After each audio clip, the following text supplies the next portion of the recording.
Okay, so get ready because today we're diving headfirst into a story that's, well, it's straight out of a crime thriller. Yeah, this one's got all the ingredients: a high-profile CEO, a brutal murder, and a message that's sending chills down everyone's spines. Exactly. We're talking about the case of Brian Thompson, CEO of the biggest health insurance giant in the U.S., found dead this morning. And it's not just the murder itself, the circumstances, the timing, it's all got the makings of something much bigger, something that could shake the entire healthcare system to its core. Right. I mean, we've been digging into the sources, and the picture they paint of Thompson's company, it's not pretty. Definitely not. We're talking stories of patients being denied essential care, people facing financial ruin because of outrageous medical It's bills. like the Wild West of healthcare, where profits seem to matter more than people's lives. And that's where this case gets really intriguing. This whole system, this tangled web of insurance companies, hospitals, and providers, it creates a situation where, well, let's just say the incentives aren't always aligned with patient well-being. Oh, for sure. It's like a ticking time bomb, and Thompson's murder might be the explosion that blows the whole thing wide open. So let's rewind a bit and lay out the timeline. The murder happened early this morning, 7 a.m. to be precise. But then, just a few hours later, something truly bizarre happens. Yeah, this is where things get really creepy. Anthem Blue, the second largest insurer in the U.S., drops a bombshell announcement. They're saying they're going to stop covering anesthesia for surgeries that go longer than planned. Seriously? Are you kidding me? Imagine being in the middle of surgery and suddenly you're on the hook for pain relief. It's barbaric. It's a chilling example of how profit-driven decisions can have devastating consequences. And it makes you wonder, is there a connection between this announcement and Thompson's murder? That's what we're here to find out. And get this, the plot thickens even further. Engraved on the bullet casings found at the crime scene were three words: deny, defend, depose. It's a message that's both cryptic and terrifyingly clear. It's like someone's trying to send a message, but who? And what does it mean? Right, it's like something straight out of a John Grisham novel. And speaking of chilling messages, one of our sources pointed out a rather unsettling connection. There's a book, a tell-all expose about the ruthless tactics of insurance companies, and guess what it's called? Deny, defend, depose. You got it. Talk about a coincidence. So now the question is, was this a targeted act of revenge by someone directly affected by Thompson's company? Or are we dealing with something even more sinister, a message directed at the entire healthcare industry? Well, the online world is exploding with theories.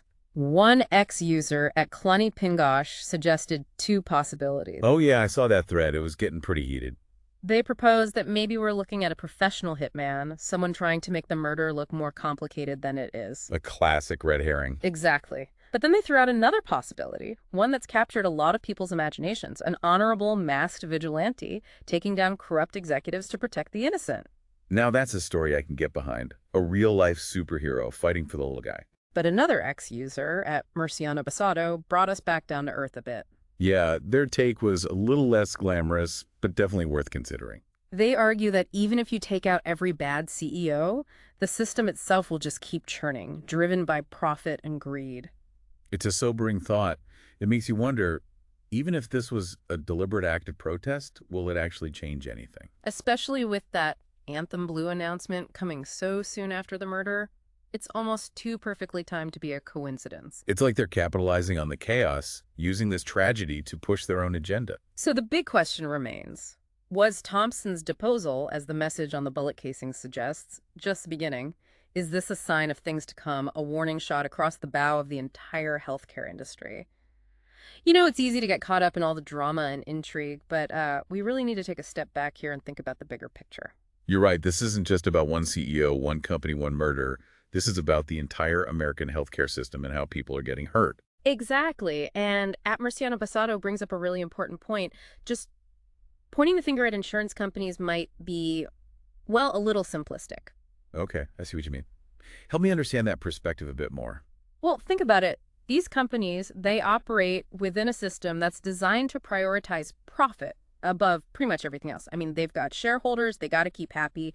They're always pushing for bigger So returns. they're stuck in this game where the rules are already set. They can't really change them, can they?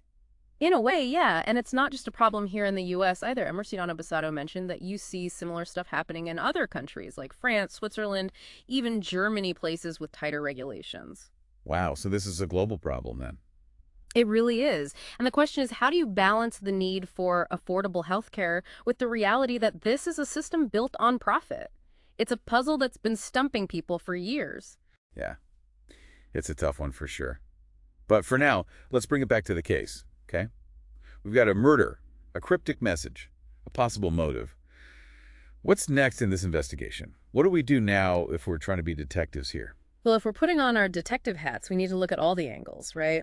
Is this just one person acting alone, driven by anger, or is this something bigger, like a conspiracy? Ooh, a conspiracy. Now you're talking. Just think about it. If someone wanted to send a message by taking Thompson out, who would benefit most from him being gone? Are there other companies or even people within his own company who saw him as a threat? Okay, now I see where you're going with this. It's like a game of chess where each move has consequences and somebody's playing the long game here. Exactly.